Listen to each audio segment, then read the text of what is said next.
Bonsoir Aruna. Merci de me recevoir malgré ton emploi du temps chargé.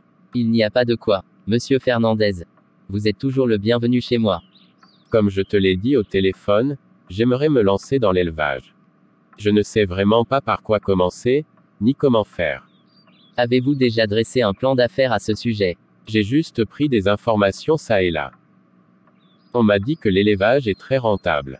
On m'a aussi dit que le risque est moins élevé et que je pourrais devenir riche le plus tôt possible. Et d'ailleurs, je compte y mettre toute mon économie.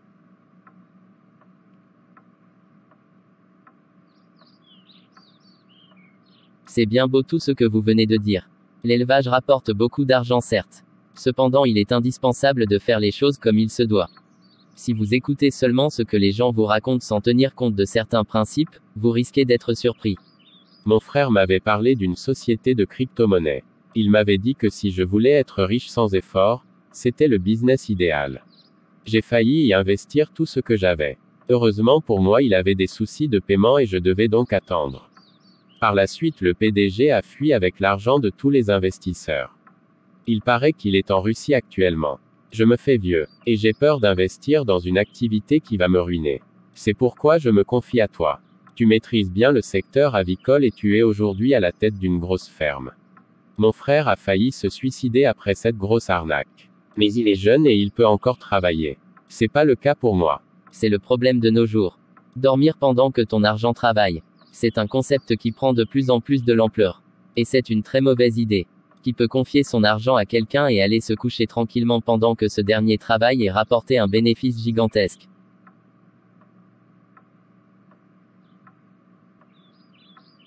Pour vous dire la vérité, l'élevage de poules pondeuses rapporte beaucoup d'argent. Mais pas comme les autres vous l'ont fait croire. Pour commencer, il vous faut un bon plan d'affaires. Je vais vous aider à le faire. Par la suite, vous verrez que les choses seront un peu plus claires. L'école est une bonne chance. Nous autres, on ne sait pas comment faire tout ça, c'est pourquoi on souffre. Vous confondez vraiment tout, monsieur Fernandez.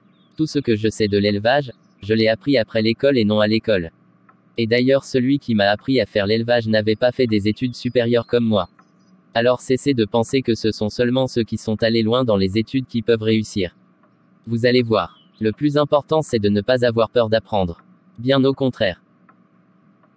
Pour faire un plan d'affaires adapté à l'élevage, il est important de tenir compte de certains points. Le premier point, c'est tout d'abord le type d'élevage que vous souhaitez lancer.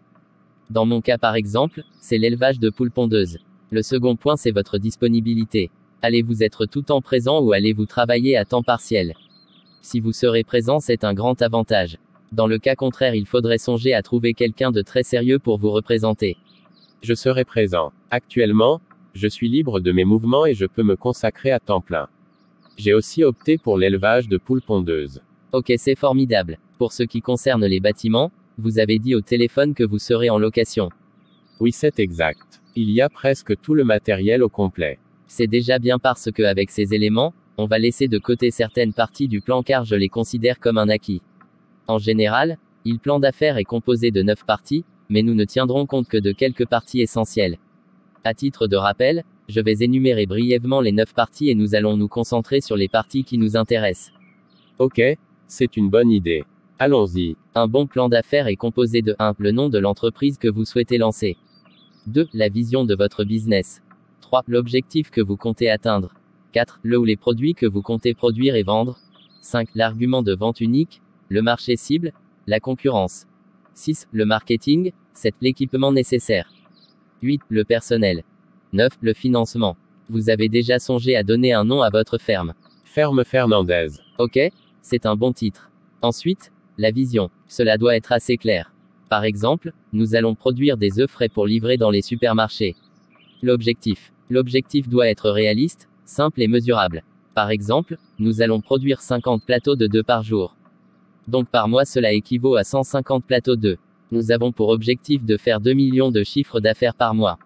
Je vois. Le produit spécifique. Pourquoi un produit spécifique? Parce que vous souhaitez lancer une ferme d'élevage de poules pondeuses.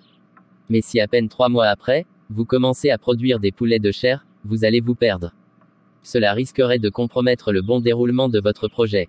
Vous devez respecter les dispositions que vous avez prises dès le début.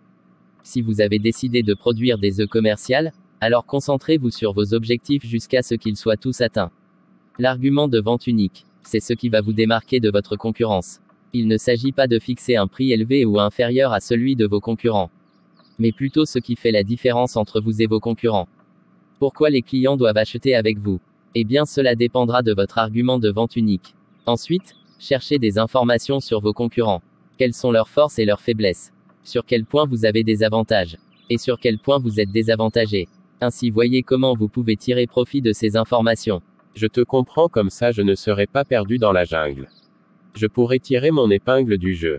Exactement. Certaines personnes se lancent dans l'aviculture parce qu'ils ont entendu parler de la rentabilité. Mais ce qu'ils oublient, c'est que l'information c'est le pouvoir. Mais attention, la bonne information, et surtout il faut se former et apprendre auprès des bonnes personnes. Je crois que nous allons nous arrêter là. Pour ce qui concerne les autres points, vous n'aurez pas de soucis. Je ne sais pas comment te remercier. À présent je sais mieux que par le passé. Désormais je vais venir te voir souvent pour la bonne marche de mon projet. Vous êtes toujours le bienvenu chez moi, monsieur Fernandez.